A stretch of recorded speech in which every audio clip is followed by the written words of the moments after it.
Registrations are now open for the 8th Bioceuticals Research Symposium, to be held in Melbourne from the 3rd to the 5th of April 2020. To register, please go to bioceuticals.com.au and click on the Education tab.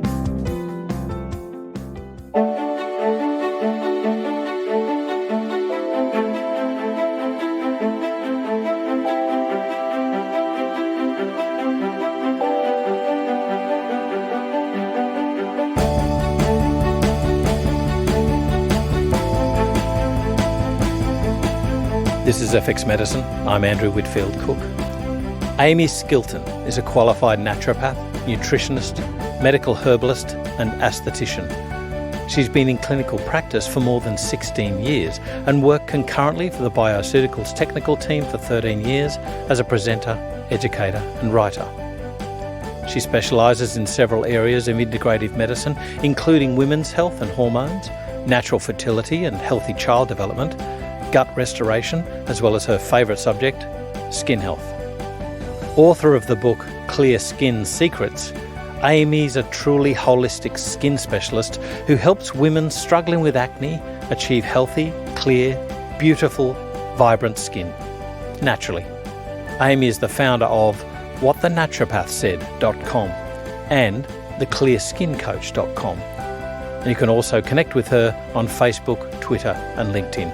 Welcome back to FX Medicine, Amie. How are you going? Thanks, Andrew. It's a pleasure to be here, and I'm great. Thank you. Well, I'm surprising you're great, seeing as what you've been through. You gave a rousing lecture at the Australasian Society of Building Biologists 2018 conference, not the least of which I was perturbed doesn't cut it. I was disgusted in the building quality. You've been through the ringer. Yes, I certainly have. I've unfortunately become a very reluctant expert in all things SIRS and mould illness and sick building syndrome, mostly out of self-preservation and ensuring that never happens to me again, and also really trying to turn what was an ultimately a life-destroying event into an opportunity for me to prevent anyone else having to go through what I went through last year. Well, that belies your caring nature, I've got to say. So today we're going to be talking about histamine intolerance. Yes. What is it? You know, that's a great question. Histamine intolerance is a term that is used to describe really a collection of experiences someone will have as a result of a disequilibrium of histamine in the body, whereby there is either a buildup of histamine or perhaps an overexposure of histamine or an overproduction, and or a reduction in the capacity for them to break histamine down and clear it out of the body. And it's certainly, I guess, a term that is becoming more and more widely known, I think in part because it's becoming a more common experience for people as well. But what I want to, I guess, say from the outset is it's one of those things that is used to describe experiences and observations, but unfortunately it's being used, I think, in sort of the general sense as a way to describe it as a condition or a disease. And so I hear people say, oh, I have histamine intolerance, or, you know, an extreme presentation of it is mast cell activation syndrome. So right. I have MCAS. No, actually, that you don't. You have a condition underneath that is causing that to be apparent, and for you to have this experience. And I guess if it sounds like I'm standing on a soapbox here, I just realised it's coming out of my mouth like a bit of a rant.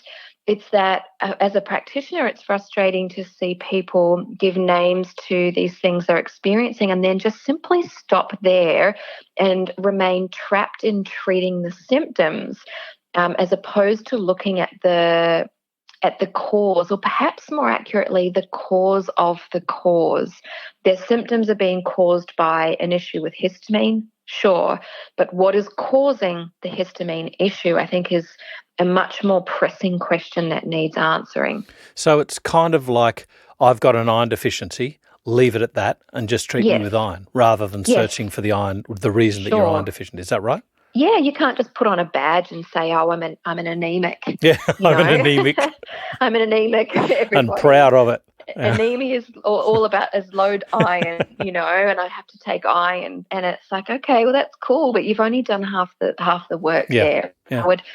I'm saying this because for the practitioners that are listening, any of your patients that are, who have, in air quotes, histamine intolerance or MCAS, there's something underneath that is causing that, and you really need to be looking deeper as to what's going on underneath the surface.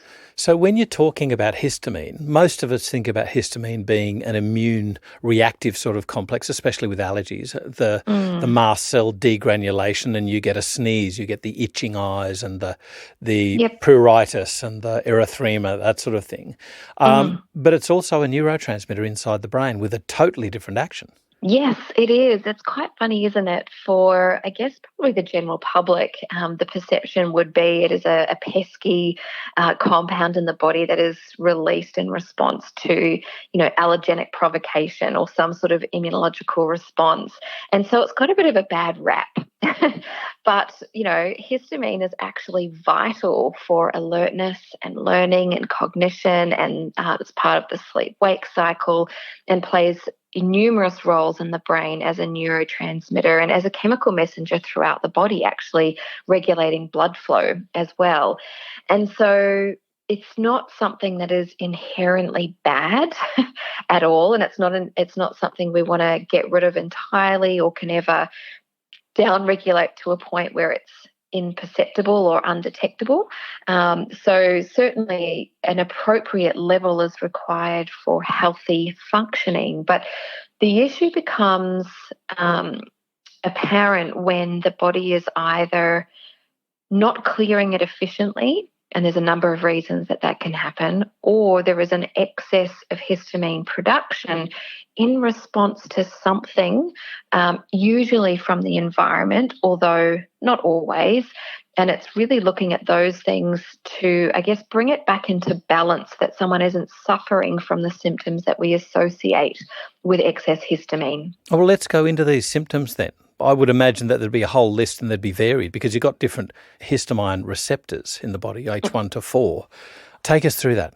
So I guess for anyone who's listening that is maybe not a medical practitioner, the symptoms that would probably spring to mind would be those of typical allergic reaction type symptoms. So, runny nose, watery eyes, itchy nose and throat, sneezing, issues like urticaria or hives, itchy skin, swelling, redness, and also conditions like asthma.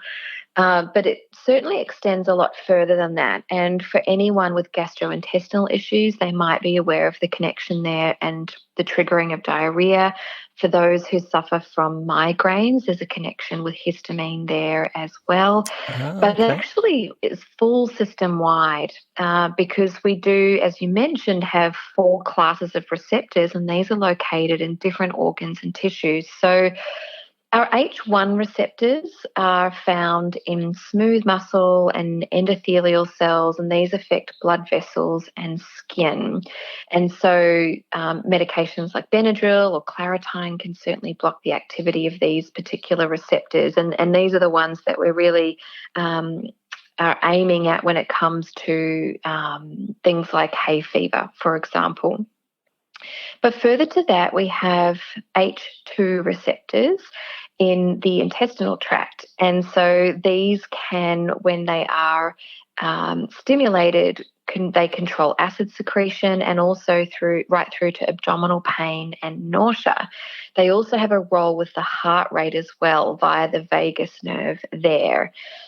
Then we've got H3 receptors, which are found in the central nervous system. And I guess this is where the histamine's role as a neurotransmitter comes into play, because this is where it connects into impact nerves, our sleep, our appetite and behaviour. Just to give you one example, in anorexic patients, they have much higher levels of histamine, and this can actually downregulate appetite, make them feel not hungry at all. And then with H4 receptors, we have those in the thymus, in the small intestine, spleen, large intestine, also in the bone marrow and white blood cells. And there's a very close connection here with inflammatory responses from the immune system. So when you think about each one of these organs and tissues and glands under the influence of histamine could create all kinds of symptoms. And I think this is why it can really be a bit difficult to pin down, especially if those allergy type symptoms don't appear to be so prevalent or marked. Forgive me, my understanding is that you've got a couple of them as well, H1 definitely, and another one where with regards to itch perception, and this is something I just don't understand, is if you're getting that receptor relevant for itch perception and it's found in the CNS, why doesn't your brain itch? Well, our brain is missing a number of those sensory nerves. And so there isn't pain and there isn't itchiness to be detected by the brain. And thank goodness for that, because it'd be quite difficult to scratch, right? You know, I've often thought actually about the sensation of itch. Like, it's a weird thing. We don't like it, but I'm just wondering if it's sort of this primordial evolutionary way of getting rid of a noxious agent through the skin by scratching and causing breakage of the skin, leaking of fluid, which will hopefully carry that antigen away from you. Yeah, well, I think that would absolutely be part of it. Not to mention that the physical sensations on our external organ, that is the skin, are designed to draw us our attention to something that is bothering us. So, you know, if you are starting to scratch at something, naturally you might be prompted to wash that area or apply something soothing to it to calm it down. And certainly in the case of something maybe coming through from the body, yes, actually increasing that circulation and allowing the immune system to clear it more quickly could absolutely be a possible mechanism as well. Yeah. Could I go back a little bit, Amie? You mentioned right back at the start that one of the issues was clearance of histamine from the body rather than just production. So can we talk a little bit about why that's such a big issue? What's controlling that, or what's gone wrong? Okay, well, there's lots of things that can interrupt normal clearance of even normal histamine levels, although this will most commonly become apparent when there is an overproduction of histamine from some sort of environmental trigger. And what we need to look at when you're assessing someone's clearance rate are, of course, the two major enzymes that move histamine out of the body, or rather metabolize it, so that it can be eliminated via the bile, through the feces, and of course through the urine. And those two enzymes are diamine oxidase, or DAO for short, and histamine N-methyltransferase, or HNMT. And there can be a number of factors that can contribute to the inhibition of the enzyme activity of either one of these. But of course, if there are things going on that are affecting both, you're going to have an even more difficult time clearing histamine out of the body. So if we start with DAO, diamine oxidase is really the main enzyme responsible for degrading free histamine, or that which is found in the extracellular space. It's also responsible, for clearing histamine from the diet that's coming in from the gut and reducing how much of it is actually uptaken into the body when we eat higher histamine foods or histamine-provoking foods. So DAO is particularly found in the intestinal mucosa. Now, what this means is anything that affects gut health is going to automatically impact diamine oxidase activity. Yep. So first of all, gastrointestinal inflammation. So you might see a temporary reduction in DAO activity as a result of gastroenteritis, infectious gastroenteritis particularly. We also know that gastrointestinal inflammation downregulates phase 2 liver detoxification, which then also limits histamine metabolism. So knowing what we know about the general population's microflora and gastrointestinal integrity, we can see that a lot of people are probably walking around with suboptimal diamine oxidase activity because their gastrointestinal health is not where it should be. Having said that, that I don't believe is enough to create a state of histamine intolerance or MCAS, although that obviously will feed into it, and then with other environmental triggers on top will absolutely be problematic. And I guess you can't consider the state of the gut without also looking at people's stress levels.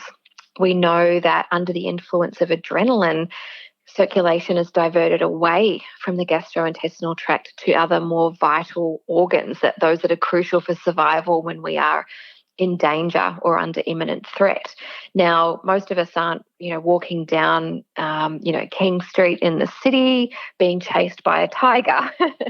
And, so we're not having these extreme experiences of adrenaline and then clearing it and going back to a parasympathetic nervous system state.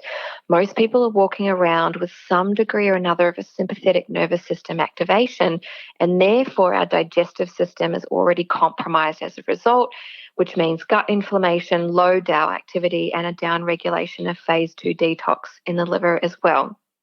So there's that. So you can already see there that most people will have some element in their lifestyle that is already down-regulating DAO activity. But when we add into that nutrient deficiencies, diamine oxidase requires vitamin C, B6, B12, iron, and copper to function properly. We touched on anemia just before. Iron deficiency is particularly common in women. Mm-hmm. And of course, women on the pill will also be deficient in vitamin C, B6, and B12.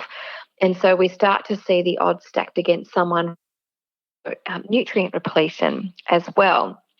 But if you layer on top of that medications that affect the production of diamine oxidase, we can also see issues being, stacked on top of those other factors. So alcohol, antibiotics, non-steroidal anti-inflammatory drugs, certain antidepressants, antihistamines also ironically downregulate diamine oxidase, which is designed to clear histamine, which I find quite bizarre. That's the perfect drug.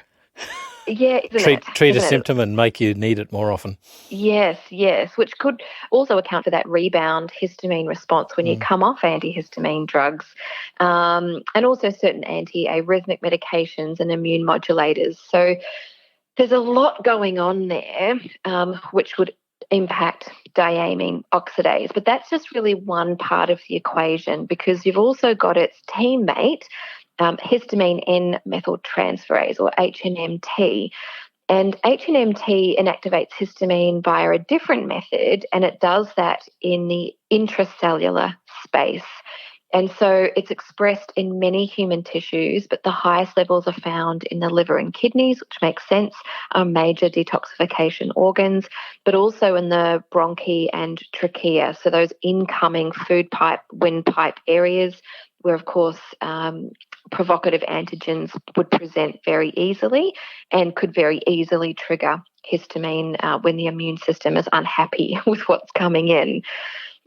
Further to that, it would be remiss of me to talk about HNMT without also referring to its deputy, monoamine oxidase B, right, because it's actually a bit of a two-part metabolism here where HNMT adds a methyl group onto histamine, and then MAOI also then further breaks that N-methylhistamine compound down into other metabolites.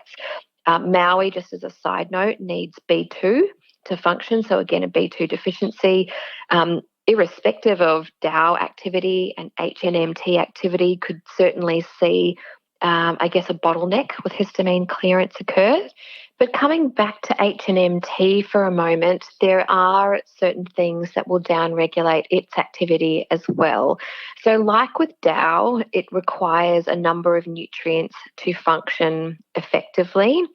And in the case of HNMT, as the name suggests, it requires methyl groups in order to be able to conjugate or transform histamine with that particular compound. So choline, whether it's dietary or endogenously manufactured, and of course S-adenosylmethionine is going to feed into that as well. And a deficiency in either of those is going to reduce the amount of methyl groups the body has to pull from in order to methylate histamine, and then for a further breakdown. Further to that, we also know there are medications that inhibit HNMT, just like there are medications that inhibit DAO. So there's an anti-malarial drug, chloroquine, that will actually downregulate HNMT. There are a number of other medications, including H1 antihistamines, which again, funnily enough, downregulate histamine-clearing enzymes. Folate antagonists will also impact, of course, HNMT because it's going to impact methyl group production. Mm-hmm. And there's an Alzheimer's drug that also inhibits HNMT. So there's a lot really feeding into those two major enzymes. Can I just ask a question about the sort of purported treatment when you're talking about inhibition of phase 2 and things like that? Naturopathically, you'd be thinking about treating the liver and the gut. The sort of term attributed to that is leaky gut or intestinal permeability, which affects liver. Yes. So the treatment is really the same, isn't it? Yes, absolutely it is. You know, they are really a tag team, and the health of the gut drives the health of the liver, and the health of the liver, of course, can't not impact the gut. And so you absolutely can't just focus on one over the other. And that's why, you know, I always say with detox, not just the fact that 25% of it occurs in the lining of the gut itself, but you cannot touch the liver and try and encourage detoxification processes there unless you have sorted out the gastrointestinal tract first.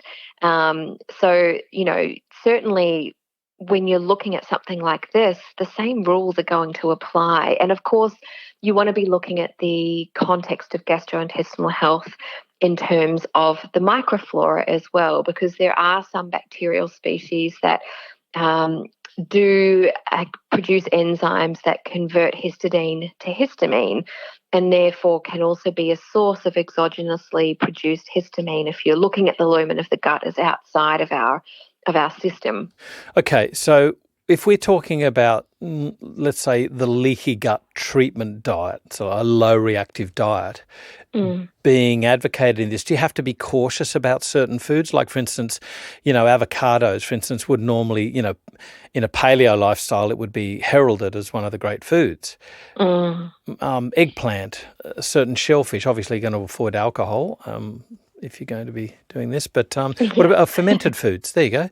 They're high in histamine. So, you know, normally we'd be going, great, get some fermented foods into you. Maybe not.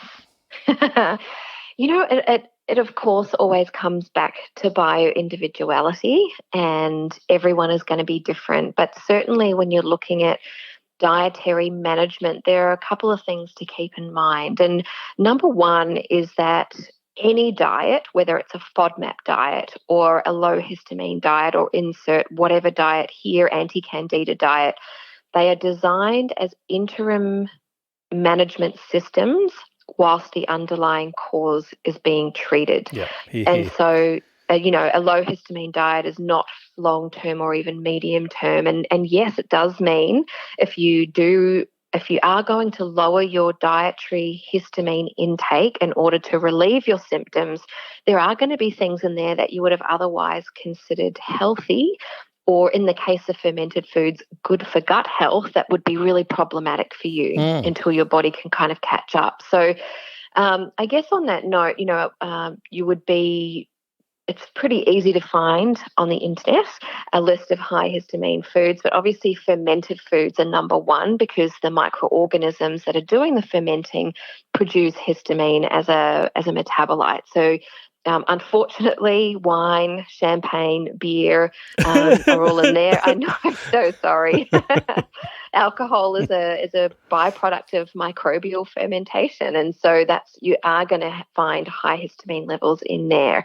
Other fermented foods like vinegar and sauerkraut and soy and kombucha can also be problematic, but so too can things like cured meats, soured foods, which have had some fermentation occur, dried fruits, aged cheeses, certain nuts and vegetables, like you mentioned, avocado, eggplant, spinach and tomato, smoked fish, and also certain species of fresh fish as well. And, of course, processed foods of all types tend to be an issue because preservatives tend to be high in histamine. So as you are supporting your body to clear histamine more effectively and you're looking for the underlying causes, yes, reducing these things can certainly help to just take a bit of a load off the body.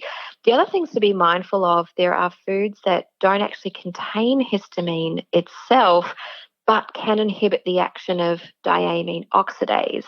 And because diamine oxidase is the enzyme in the gut wall that is designed to really transform histamine from foods coming in from the diet, it's going to be a problem. So, look, alcohol also falls into that category, but so does cow's milk and pineapple and shellfish and strawberries and tea, green tea and black tea. Right. And so these things, whilst they're not high histamine foods themselves, and some of them don't even contain any histamine at all, they do inhibit DAO's function, and they're therefore the ability of the body to clear histamine that way. Is there therefore a histamine intolerance diet, dare I say the term? Yeah, look, there is. There absolutely is. And a quick Google will find lots of recipes for low histamine foods and meals, and obviously a list of things to avoid. But it is important to be mindful that it is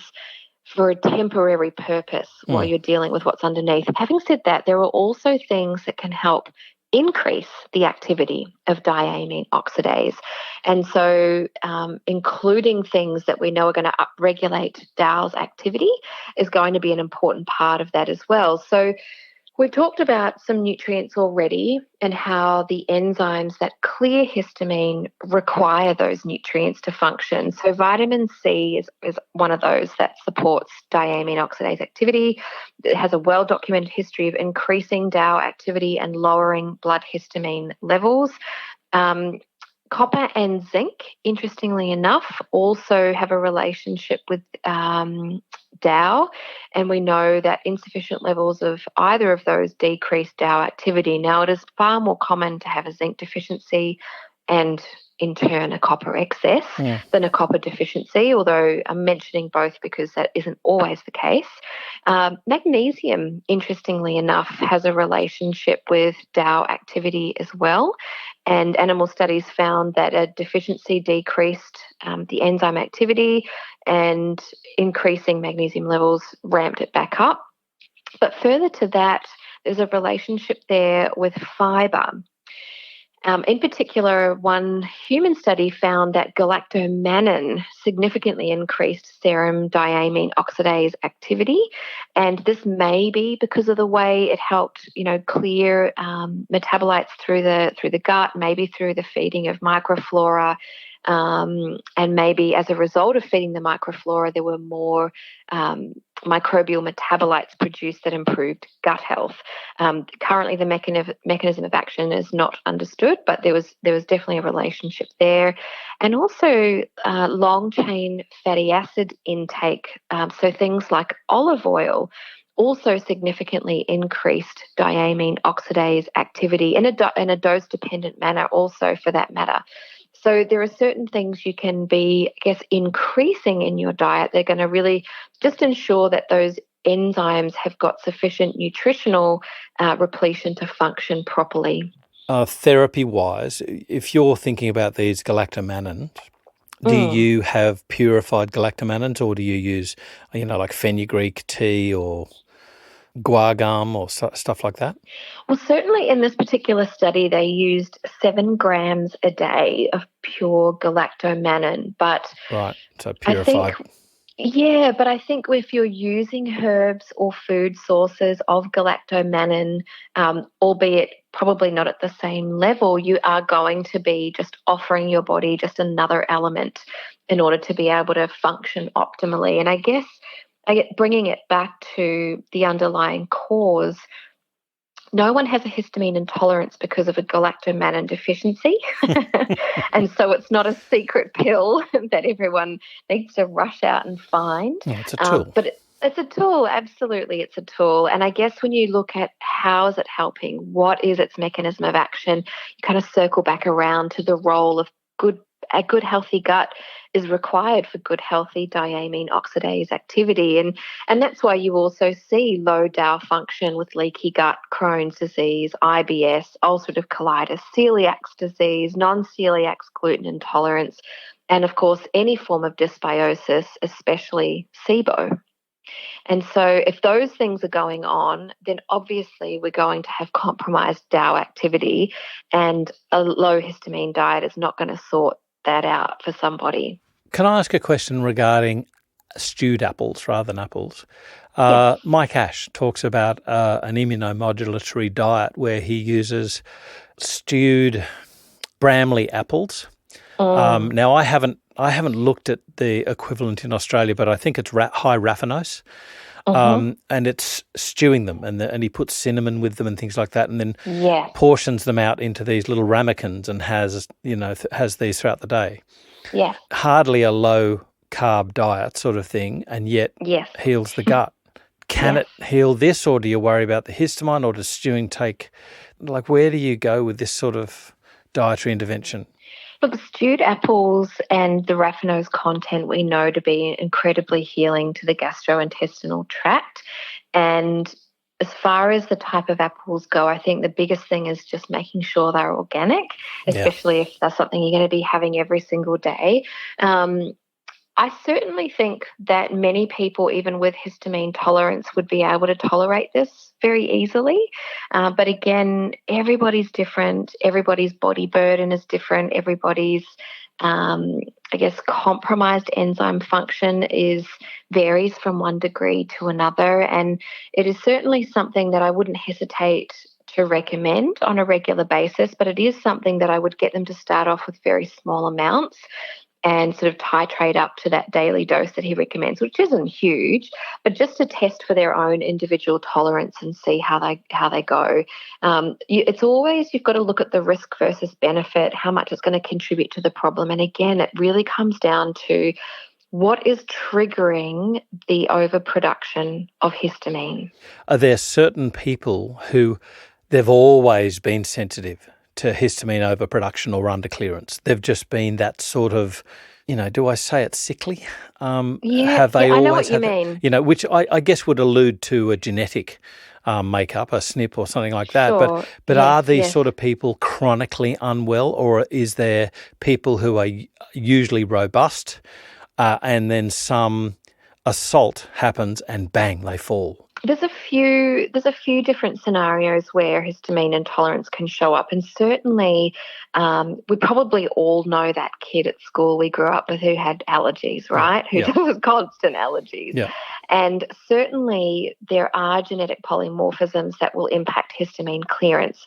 Of course, anything in the gene that codes for diamine oxidase or HNMT or monoamine oxidase production could compromise enzyme activity. And knowing what we know about the nutrients that are required for these enzymes to function, MTHFR can be an issue because then we see less methyl groups being produced, and therefore we don't have methyl groups available to metabolize histamine via HNMT. There are genes that code for vitamin C transport. If there's a polymorphism there and there's insufficient vitamin C delivery, DAO activity won't be optimal. And so for someone who's perhaps got a long history of allergy type reactions and maybe even raised whole blood histamine, certainly that would suggest a genetic makeup whereby they have to be more vigilant with gut health and dietary intake of histamine. But for the most part, it does tend to be something that develops at some point in someone's life, usually in adulthood. And as you suggested, it's often a series of insults that occur, stress, a bout of gastro when you're on holiday in Thailand, nutrient depletion, plus alcohol and coffee consumption, and then, maybe a really bad viral, bout of some sort of viral infection. And then all of a sudden, a house of cards comes tumbling down. And so with histamine intolerance, again, it's usually not just one thing, and it's really no different to any other naturopathic approach. You're always going to look at the whole person and their whole history and see what needs to be fixed and start there. But certainly one thing that I think practitioners are beginning to become aware of, but for the most part are still overlooking, is the environmental triggers. And what I mean by that is predominantly water-damaged buildings, although I will also include EMFs in that as well. Electromagnetic frequencies, right. Gotcha. Yes. So starting with EMFs, because I think that's probably a smaller subject, we are becoming increasingly exposed to EMFs and RF or radio frequencies and dirty electricity in our homes, especially with the increasing amount of smart appliances and smart meters and smartphones that we have. So, electromagnetic fields can be created even just from wiring in the walls, and we shouldn't be charging electronic devices by our heads, i.e. cell phones and electric alarm clocks. And then we have, TVs in the bedroom now, or, the computer desk is on the other side of the wall to the bedroom where everything's plugged in, and then you've got the Wi-Fi router and cell phone towers and power lines, and we're becoming increasingly cooked by these frequencies, which are causing major immune damage. And as part of that, histamine production is being released. And, people can experience, I think, a small fraction of that when you're talking on your phone too long and your head starts to get hot, or you're holding your phone, scrolling through, social media or reading the news, and your hand starts to go a bit numb or a bit tingly, or you might feel a hot patch in your back pocket where you've shoved your phone and it's been sitting there, for half the day. And so when you think about all of these things and the cumulative effect that they have, we are constantly aggravating our immune system, affecting blood coagulation, affecting our central nervous system, degrading the blood-brain barrier, annoying the immune system. And as a result of that, we can see histamine being released. And so I think we've reached a day and an age where people need to start being cognizant of how our built environment and all of that, which it entails, is having a negative impact on our health. And yes, these things are a lot of fun, and yes, they're highly convenient.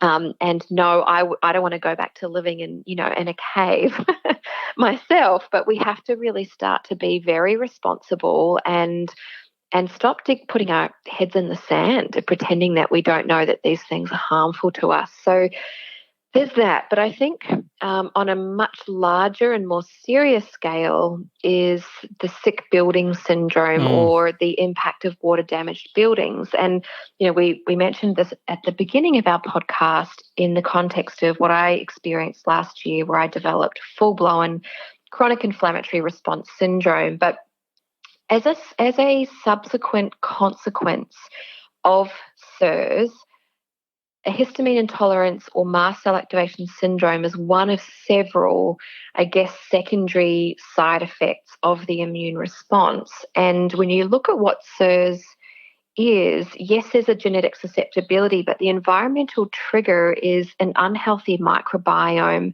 in the building or in the built environment. And I guess I'm saying it like that because it's not just the home that you live in, but it's the office that you work in, it's the car you drive in, and the carpet and the cushioning and the aircon, or the public transport that you catch, or the shopping mall you do, or the movie theatre that you visit on a regular basis. And what I want to say about that is a water event can encompass many different things. It could be a leaking pipe, it could be a roof leak, it could be a bath that overflowed, or a dishwasher, that has got a rubber seal that's degraded, or it can even be just high humidity and even condensation problems. And essentially, where there is water, there is life. And so in a building, a water problem doesn't just trigger mold proliferation, but it also brings to life every single microorganism in that building, every virus and bacteria, as well as fungi. And so when you think about the way in which microorganisms trigger the immune system to respond, it makes perfect sense that a water-damaged building is going to trigger histamine release. Now, in a water-damaged building, you've also got mycotoxins from the mold, you've got endotoxins or LPS from the bacteria, you've got the inflammatory cytokines that they trigger, and then, of course, the oxidative stress and physiological stress that puts on your body and immune system, all of which will cause mast cell degranulation and therefore excessive production of histamine. And so what upsets me is the thought of the thousands of people with histamine intolerance who are finding themselves becoming more and more histamine intolerant and being able to eat less and less things and having to take more and more medication. Meanwhile, they are living in an environment that is the single biggest factor that is driving their histamine production, and they don't even know it. And so a lot of people think about mold or a water damaged building as something that's really obvious, and you can see mold growing on a wall or a ceiling. But in my experience, 80% of the time, you can't see that mold at all. It's in ceiling cavities and wall cavities. And of course, when I say mold is a proxy for all of the microorganisms in the building. And so we can't just think about the microbiome in our gut. We have to think about the microbiome of our built environment as well. Then you go down this it sort of winds back to the question about, are there people who are more sensitive? There's a slab outside our house, in one area of our house, and when it rains, I should say when it drizzles, or the first sort of rain upon a hot slab, and I can immediately smell this sort of mildew smell. Now, I don't get sick from it. I don't like it. It says, I got to prime that. But I don't get sick from it. And yet then you'll get others that will just go, oh, yeah, whatever. And then you'll get people that will just fall flat on their face. So there's this whole variety of different canaries, and different responses. Yeah. And I think there's a combination of reasons for that, and certainly genetic susceptibility, particularly as it pertains to CIRS or chronic inflammatory response syndrome, that is very much separates the canaries from the rest of the pack. But it also depends on where the mold is, the species of mold, the mycotoxins it's producing. And so I think, somewhere outside tends to be far less problematic than inside. And it also depends on the substrate that it's growing on and the source of the water and how, I guess, the supply of the water as well. Part of the issue with water damaged buildings is the substrate that the microorganisms are growing on, particularly the fungi, because as it degrades the particle board and the gyprock and the MDF and the carpets and the paints, all of the chemicals and the glues and the dyes and the potential other contaminants that are present in those building materials are also aerosolized and released into the breathing space. And so, if you have a slab outside with mold on it, it's really not affecting your indoor air quality too much. You're not breathing it 24/7 as you sleep at night in your bed or sit in your living room. And nor is it really degrading that concrete and releasing the chemicals in it. But when you look at the actual home you're in or the office you're in or the car, it's not just the microorganisms or their metabolites, it's the other things they are releasing into the airspace as well that become really problematic. Even then, though, I hear what you're saying. Depending on your genetic capability for detoxification and breaking down histamine and your nutrient repletion and your gut health and your stress levels, everyone's response is going to be different. And a single person's response may be different at different times. But rest assured, once your immune system's kind of sunk below the waves and you start to see this excess histamine production, you really need to sort the environment out. Otherwise, you will never get well and you'll never recover, and you'll end up having to manage your symptoms for the rest of your life, which I just think is a total travesty and totally unnecessary. How do you prioritise testing, and what do you test? Like, speaking to people at the ASBB conference 2018, one of the conundrums I keep sort of going round in my mind, I haven't reached the settling point yet, is, do you test the home first, or do you wait till somebody's sick and do tests on them first until you reach a stage where you've got nowhere and then you go, oh, it's got to be the home? There was this whole issue of prioritisation. Yes, it's tricky. It is really tricky because commonly what happens, and certainly prior to my experience with SIRS, I would commonly operate in this way too, and that is, do a thorough case take of the medical history and the diet and the lifestyle and medications and, family history and all of that sort of stuff. And typically it would be maybe a couple of months into treatment if they were failing to respond in a manner in which would be typical, that would then lead me to ask questions about whether or not there was something in the environment that was getting in the way of recovery. And having been through what I've been through now, I think as much as it's going to add more time and effort perhaps to the consult, it really at least needs to be in the pre-consultation questionnaire around events in the home. And there's really some obvious red flags to me now. I really do. Yeah, look, now that I've been through it, there are now really obvious red flags to me of an environmentally acquired illness that I would not have otherwise been aware of. And so I think exploring this area, if it's not something that a pracky got taught in college, should really be a priority. But I think it depends on the severity of the issue and, of course, responsiveness of treatment. But in the questionnaire, and this is where Nicole Balsma is going to be really, I think, improving things for practitioners pre-screening, is a really great. Like the questionnaire she's designing is the perfect addition to, a health questionnaire we already offer our clients, patients.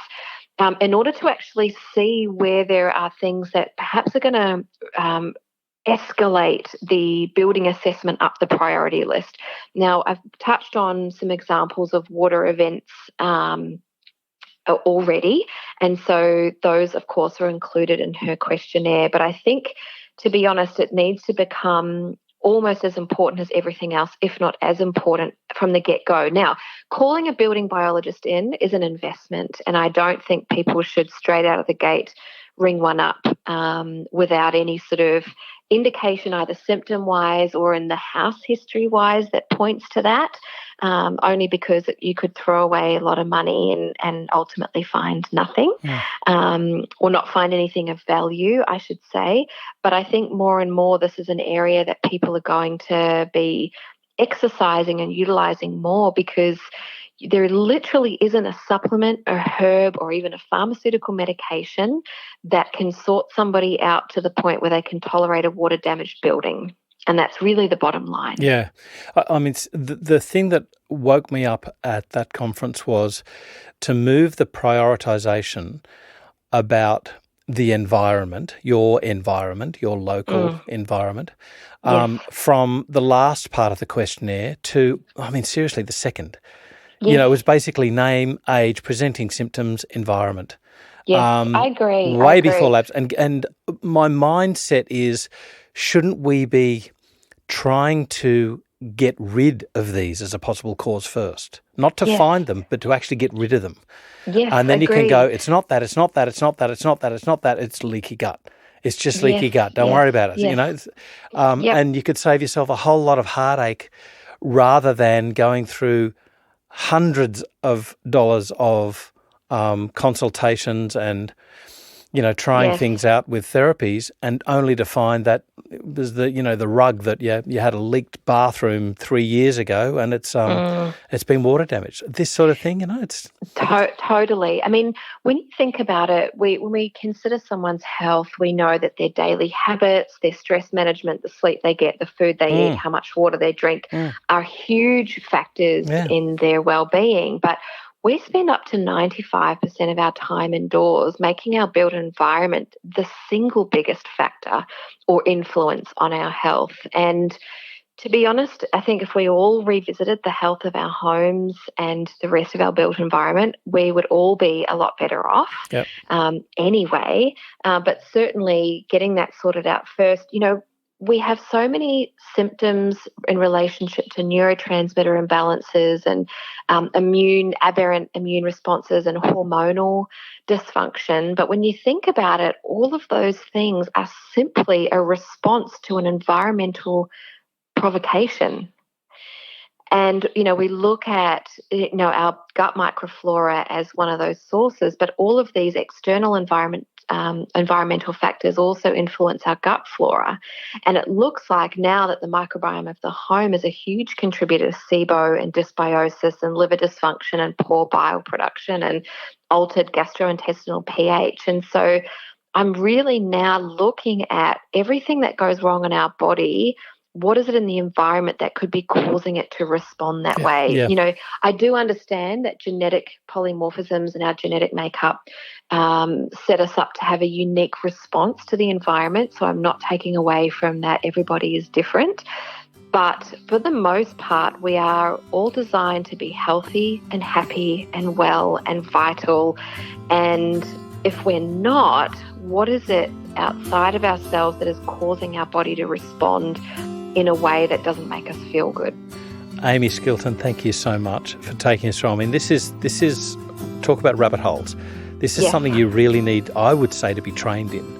Agree. Yeah, and I'm so glad, in a way, I'm sorry to say this, but I'm so glad that it's woken you up to me too. To help other people. I feel horrible for what you've been through, because I've seen the before and after sort of thing, and you're picking yourself up now, but you really went through hell there for months and months and months. So thanks for taking us through this on FX Medicine. Thank you so much, Andrew. This is FX Medicine. I'm Andrew Whitfield Cook. The Naturepreneur Experience is back in February 2020. NatX 2020 will carry the theme of love your work, love yourself, love your life. Over 20 speakers will bring you the latest information on running a successful practice, including money mindset, expert consultations, passive income streams, and much, much more. For more information, click on Events under the Community tab at fxmedicine.com.au.